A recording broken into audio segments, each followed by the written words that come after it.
ఈ ఫోన్ స్టార్టింగ్లో కొన్నప్పుడు బీస్ట్ అంటే బీస్ట్ అని చెప్పారు, కానీ ఇప్పుడు చూసుకుంటే ఫోన్ అనేది ఇట్లా ఉన్నది. సో హాయ్ ఫ్రెండ్స్, నా పేరు తేజ, మీరు చూస్తున్నారు తేజ టెక్ టాక్స్. సో ఈ వీడియోలో మనము ఐక్యూ నియో 10 గురించి మాట్లాడుకుందాము. ఈ ఐక్యూ నియో 10 నేను 3 నెలల నుంచి యూజ్ చేస్తున్నా. దీన్ని ఫుల్ టార్చర్ పెట్టిన, మొత్తం గేమ్స్ ఆడినా, కెమెరా యూజ్ చేసిన, అన్ని టెస్ట్ చేసి దీనిపైన హానెస్ట్ రివ్యూ ఇస్తున్నా. వీడియో మొత్తం ఫుల్ చూడండి.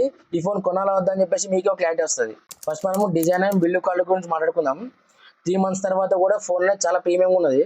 అంటే మనకు మోస్ట్లీ నేను పౌచ్ లేకుండా యూజ్ చేసిన, పౌచ్ లేకుండా యూజ్ చేసినా కూడా మనకు సైడ్ లెగ్ స్క్రాచెస్ కానీ ఏం పడలేవు. అట్లనే మనం ఇది బ్యాక్ సైడ్ చూసుకుంటే ప్లాస్టిక్తో వస్తుంది. ఇది మనకు IP65 రేటింగ్తో వస్తుంది. అట్లనే IP65 అంటే కొంచెం తక్కువ అనిపించింది. IP68 కానీ 69 రేటింగ్ ఇస్తే అయిపో అనిపించింది నాకు. అంటే 30,000 రూపాయలు కాబట్టి ఫోన్ ఇది. ఈ బటన్స్ చూసుకుంటే కూడా మనకు చాలా బాగున్నాయి. మనకి ఇట్లా క్లిక్ చేసినప్పుడు సౌండ్ కూడా ఎక్కువ వస్తలేదు. మీరు చూడండి, నార్మల్గానే వస్తుంది సౌండ్ అయితే, మరీ ఎక్కువ టిక్ టిక్ అని చెప్పి సౌండ్ అయితే ఏం వస్తలేదు. దీని థిక్నెస్ చూసుకుంటే మనకి ఇది 8.1 mm వరకు థిక్నెస్ ఉన్నది. అట్లనే మనకి ఇది 206 grams వరకు ఉంటుంది వెయిట్. దీంట్లో మనం డిస్ప్లే చూసుకుంటే ఇది మనకు 6.78 inch AMOLED plus 144 Hz refresh తో వస్తుంది. ఇది మనకు 5500 పీక్ బ్రైట్నెస్ తో వస్తుంది. ఎండలోకి వెళ్ళినప్పుడు కూడా చాలా బాగా క్లియర్ గా అనిపిస్తుంది ఫోన్ అయితే.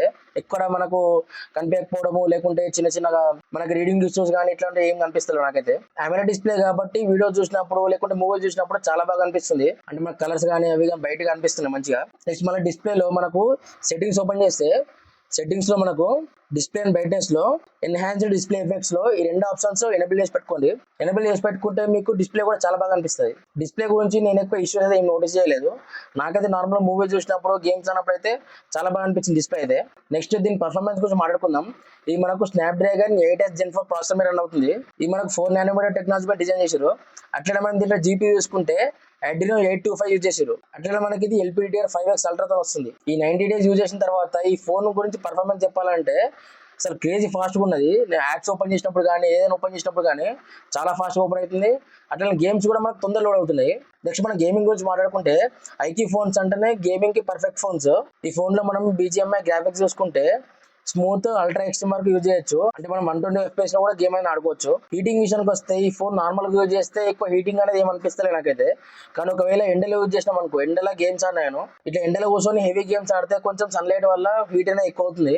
అంటే దాదాపు ఒక 45 డిగ్రీ దాకా వెళ్ళింది. ఓవరాల్ గా పర్ఫార్మెన్స్ గురించి చెప్పాలంటే మాత్రం ఒకవేళ గేమింగ్ ఫోన్ తీసుకోవడానికి కూడా మాత్రం చాలా మంచి ఫోన్ అని చెప్తాను నేనైతే. నెక్స్ట్ కెమెరా సెటప్ గురించి మాట్లాడుకుంటే దీనిలో మనం బ్యాక్ సైడ్ చూసుకుంటే 2 కెమెరాస్ ఉన్నాయి.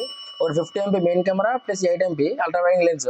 ఈ బ్యాక్ కెమెరాతో ఫోటోస్ తీస్తే కొంచెం బాగానే వస్తున్నాయి. కానీ నేను ఫిల్టర్స్ ఏం యాడ్ చేయకుండా కూడా ఫొటోస్ లో కొంచెం నాకు ఇట్లా ఫిల్టర్ అనేది యాడ్ అవుతుంది, కొంచెం వైట్ గా వస్తుంది. ఈ ఫోన్ తో మనం బ్యాక్ కెమెరా యూజ్ చేసి 4K 60 FPS వరకు వీడియో రికార్డింగ్ చేయొచ్చు.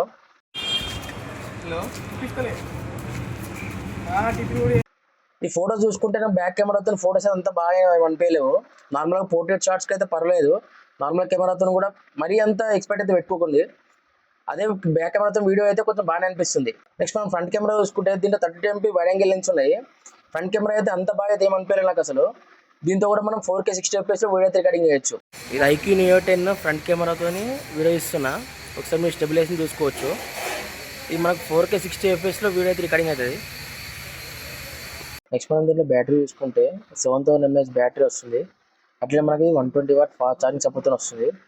7000 mAh బ్యాటరీ అంటే మనకి ఈజీగా నార్మల్ యూజ్ చేసే వాళ్ళకైతే ఈజీగా 1.5 day లేకపోతే 2 days వరకు వస్తుంది. అది కొంచెం హెవీ గేమ్స్ ఆడితే మాత్రం బ్యాటరీ అనేది కొంచెం డ్రైన్ అవుతుంది.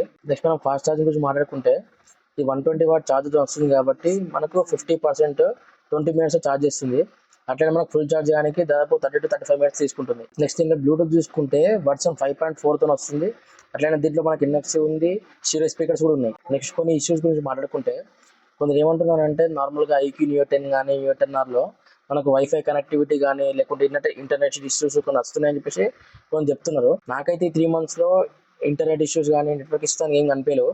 ఒకటేసారి నాకు ఇంటర్నెట్ ఇష్యూ వచ్చింది. అంటే నాకు నెట్ ఆన్ చేసినా కూడా నాకు నెట్ వస్తలేదు. అట్లా అని చెప్పేసి నేను ఏం చేసిన అంటే ఫ్లైట్ మోడ్ ఆఫ్ చేసి ఫ్లైట్ మోడ్ ఆన్ చేస్తే అప్పుడు నాకు సాల్వ్ అయిపోయింది ఇష్యూ అయితే. అప్పటి నుంచి ఇప్పటిదాకా నాకు ఇంకొక ఇష్యూ అయితే ఏం రాలేదు ఈ వైఫై కనెక్టివిటీ గురించి కానీ దేని గురించి కానీ. దీని గురించి కొంచెం రీసెర్చ్ చేస్తే కొన్ని ఐక్యూ నియో 10 నియో 10R కొంతమందికి ఈ ఇష్యూ అని వస్తుంది అని చెప్పేసి అన్నారు. ఓవరాల్ గా ఈ 3 నెలలు ఈ ఫోన్ యూజ్ చేసిన తర్వాత నేను చెప్పేది ఏంటి అంటే, ఎవరైతే గేమ్స్ ఎక్కువ ఆడతా, నేను కొంచెం పర్ఫార్మెన్స్ ఎక్కువ ఉన్న ఫోనే కావాలి, ఈ BGMI లాంటి హెవీ గేమ్స్ ఆడతా అనుకున్న వాళ్ళే ఈ ఫోన్ తీసుకోవాలని చెప్తా. లేదు నాకు కెమెరా యొక్క ప్రియారిటీ, కెమెరా గురించి తీసుకుంటాను అనుకుంటే మాత్రం ఈ ఫోన్ తీసుకోవద్దని చెప్తా. ఎందుకంటే ఈ కెమెరా అయితే నాకైతే ఎక్కువ మంచి అనిపించలేవు. ఫొటోస్ కానీ, నాకు బ్యాక్ కెమెరా కానీ, ఫ్రంట్ కెమెరా కానీ అంత బాగా అయితే నాకేం అనిపించలేవు. ఒకవేళ పర్ఫార్మెన్స్ కోసం ఫోన్ తీసుకుంటాను మాత్రం ఐక్యూ న్యూ 10 30,000 తీసుకోవచ్చు. సో ఇది ఫ్రెండ్స్ ఐక్యూ న్యూ 10 గురించి 3 months యూజ్ చేసిన తర్వాత నా హానెస్ట్ రివ్యూ. వీడియో నచ్చితే మాత్రం ఒక లైక్ చేయండి. అట్లనే మరిన్ని టెక్ వీడియోస్ కోసం సబ్స్క్రైబ్ చేయండి. కామెంట్స్ లో మీకు ఏం డౌట్స్ అడగండి, నేను ఖచ్చితంగా రిప్లై ఇస్తా. నెక్స్ట్ వీడియోలో కలుద్దాం.